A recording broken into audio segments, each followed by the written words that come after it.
আলহামদুলিল্লাহি রাব্বিল আলামিন ওয়াসসালাতু ওয়াসসালামু আলা সাইয়্যিদিল আমবিয়া ওয়াল মুরসালিন ওয়া আলা আলিহি ওয়া আসহাবিহি আজমাইন। সম্মানিত দর্শক শ্রোতা, আসসালামু আলাইকুম ওয়া রাহমাতুল্লাহি ওয়া বারাকাতুহু। দীর্ঘ এক মাস সিয়াম সাধনা শেষে মুসলিম সমাজের কাছে আজকে অত্যন্ত মর্যাদাবান এবং ফজিলতপূর্ণ একটা রাত সমবেত হয়েছে। সেটার নাম হলো পবিত্র ঈদ উল ফিতর, যেটা সমগ্র মুসলিম মিল্লাতের জন্য বৎসরে যেই দুটো দিন উৎসব হিসেবে পালন করে থাকে, এই দুটো উৎসবের মধ্য থেকে অন্যতম একটা উৎসব হলো পবিত্র ঈদ উল ফিতর।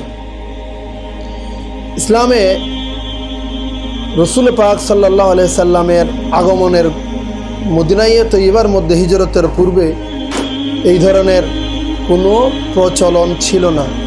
আল্লাহ নবী মদিনায়ে তৈয়বার মধ্যে হিজরতের পরেই পবিত্র ঈদ উল ফিতরের এই ধারাটি প্রচলিত হয়। হাদিসে পাকের মধ্যে আমরা দেখি রসুল করিম সাল্লাল্লাহু আলাইহি সাল্লাম ইরশাদ করেছেন, হযরত আব্দুল্লাহ ইবনে ওমর রাদিয়াল্লাহু তাআলা আনহু থেকে বর্ণিত হাদিসে পাক, যেটা সহিহ বুখারীর 1801 নম্বর হাদিস। আল্লাহ রাসূল সাল্লাল্লাহু আলাইহি ওয়াসাল্লাম বলছেন, ইযা রাআইতুমুহু ফাসুমু ওয়া ইযা রাআইতুমুহু ফাআফতিরু।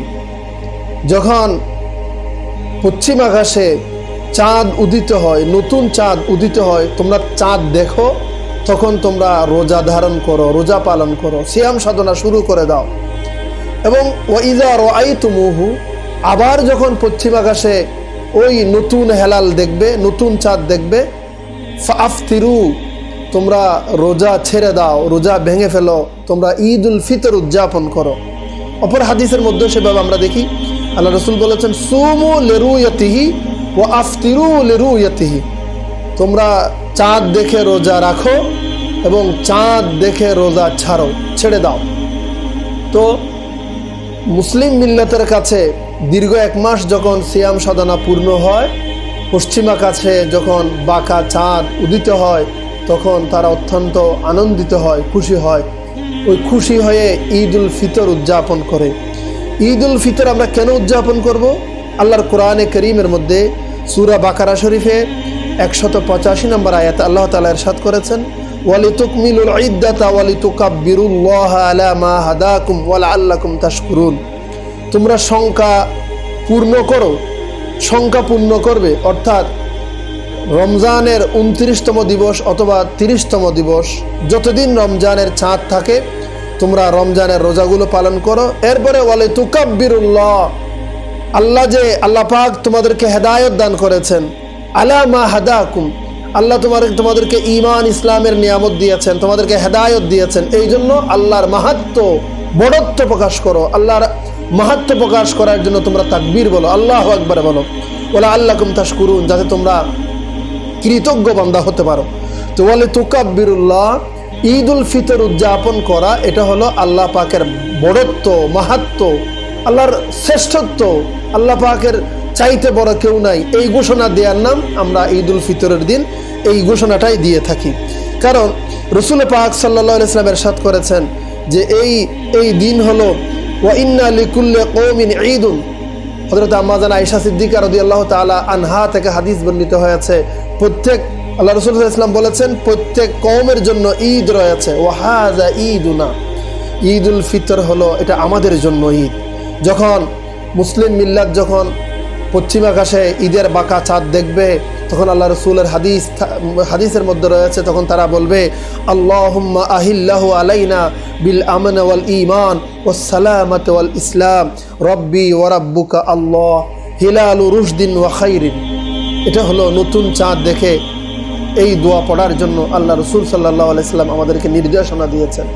তো ঈদ উল ফিতর যেমন মুসলিম মিল্লাতের কাছে গুরুত্বপূর্ণ, তেমনই গুরুত্বপূর্ণ ঈদ উল ফিতরের রাত, যাকে আমরা চাঁদ রাত বলে থাকি, ঈদ উল ফিতরের পূর্ব রাত। এটা মুসলিম মিল্লাতের কাছে যেই বৎসরের যেই বুজুর্গ বা গুরুত্বপূর্ণ রাতগুলো রয়েছে, যে কয়েকটি রাত রয়েছে, তার মধ্যে ঈদ উল ফিতরের রাত একটি অন্যতম রাত। হাদিসে পাকের মধ্যে রয়েছে, হযরতে আবু উমামা রাদিয়াল্লাহু তাআলা আনহু হাদিস বর্ণনা করেছেন, যেটা সুনানে ইবনে মাজার মধ্যে 1782 নম্বর হাদিস। হযরত রাসূল করিম রাউফুর রহিম সাল্লাল্লাহু আলাইহি ওয়াসাল্লাম ইরশাদ করেছেন, মান কামা লাইলাতাল ঈদাইনি মুহতাসিবান লিল্লাহি লাম ইয়ামুত কলবুহু ইয়াওমা তামুতুল কুলুবা। হযরত রাসূল করিম সাল্লাল্লাহু আলাইহি ওয়াসাল্লাম ইরশাদ করেন, যেই ব্যক্তি 2 ঈদের রাত জেগে থাকবে, মান কামা রাত জেগে ইবাদত করবে, রাত্রি যাপন করবে ইবাদত বন্দেগীর মাধ্যমে, না ঘুমিয়ে থাকবে, মুহতাসিবান লিল্লাহ সওয়াব অর্জনের লক্ষ্যে অথবা আল্লাহ পাকের কাছে এর প্রতিদান পাওয়ার জন্য যদি কেউ ঈদ উল ফিতরের রাত এবং ঈদ উল আজহার রাত জেগে ইবাদত করে জেগে থাকে, তার জন্য সুসংবাদ দিয়েছেন রাসূল পাক সাল্লাল্লাহু আলাইহি ওয়াসাল্লাম, লাম ইয়ামুত কলবুহু, ওই ব্যক্তি দুনিয়ার ছেড়ে চলে যাওয়ার পরে তার কলব মারা যাবে না, মৃত্যুবরণ করবে না, ইয়াওমা তামুতুল কুলুবা, যেই দিন সমস্ত কলব মরে যাবে। সমস্ত কলব মরে যাওয়ার পরেও ওই ঈদ উল ফিতরের রাত, ঈদ উল আজহার রাত জেগে জেগে ইবাদতকারী বান্দার কলব কিয়ামতের দিন পরকালে মারা যাবে না, তার মানে তার কলব সেদিন জীবিত থাকবে। তো কলব জীবিত থাকা মানে কি? সে প্রকৃতপক্ষে আল্লাহর নিয়ামত লাভে ধন্য হবে, সে আল্লাহর নিয়ামত পাওয়ার উপযুক্ততা অর্জন করতে পারবে পবিত্র ঈদ উল ফিতরের রাতকে সম্মান করে ইবাদত বন্দেগী করার মাধ্যমে। অপর হাদিসের মধ্যে রয়েছে, যেটা কানজুল উম্মাল হাদিসের কিতাব, সেখানে রয়েছে হযরত মুআয ইবনে জাবাল রাদিয়াল্লাহু তাআলা আনহু হাদিস বর্ণনা করেছেন, মান আহইয়াল লায়ালিয়াল খামস, আল্লাহ রাসূল সাল্লাল্লাহু আলাইহি ওয়াসাল্লাম বলেছেন, যে ব্যক্তি বছরে 5টি রাত জেগে ইবাদত করবে, 5 রাত জেগে থাকবে, ওয়াজাবাত লাহুল জান্নাহ, ওই ব্যক্তির জন্য জান্নাত ওয়াজিব হয়ে যাবে। সুবহানাল্লাহ বিহামদিহি। 5 রাত জেগে ইবাদত করে ইবাদতকারী বান্দার জন্য জান্নাত ওয়াজিব হয়ে যায়। তো এই রাতগুলো কি? এই রাতগুলো হলো লাইলাতুত তারবিয়া, লাইলাতুল আরাফা, ওয়া লাইলাতুন নাহরে, ওয়া লাইলাতুল ফিতরে, ওয়া লাইলাতুন নিসফে মিন শাবান। এই 5টা বুজুর্গ রাতগুলো হলো জিলহজের 8 তারিখ, যাকে ইয়ৌমে তারবিয়া বলা হয়, 8 তারিখের রাত, ইয়ৌমে আরাফা 9 তারিখের রাত, এবং লাইলাতুন নাহার ঈদ উল আজহার রাত 9 তারিখ, জিলহজের 9 তারিখ দিবাগত রাত, সেটাকে ইয়ৌমুন নাহার, লাইলাতুন নাহার বলা হয়। এবং লাইলাতুল ফিতরে ঈদ উল ফিতরের রাত, এবং আরেকটা সর্বশেষ 5 রাতের মধ্যে আরেকটা হলো লাইলাতুন নিসফে মিন শাবান, শাবানের মধ্যরাত। এই রাতগুলো জেগে ইবাদতকারীর জন্য আল্লাহ রাসূল সাল্লাল্লাহু আলাইহি ওয়াসাল্লাম সাহাবায়ে কেরামের মাধ্যমে এই সুসংবাদ প্রদান করেছেন আমাদের জন্য।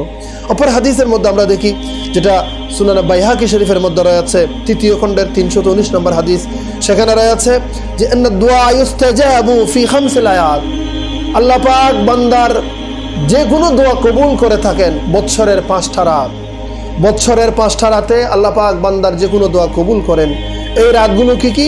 লাইলাতুল জুমআ ওয়াল ঈদাইন।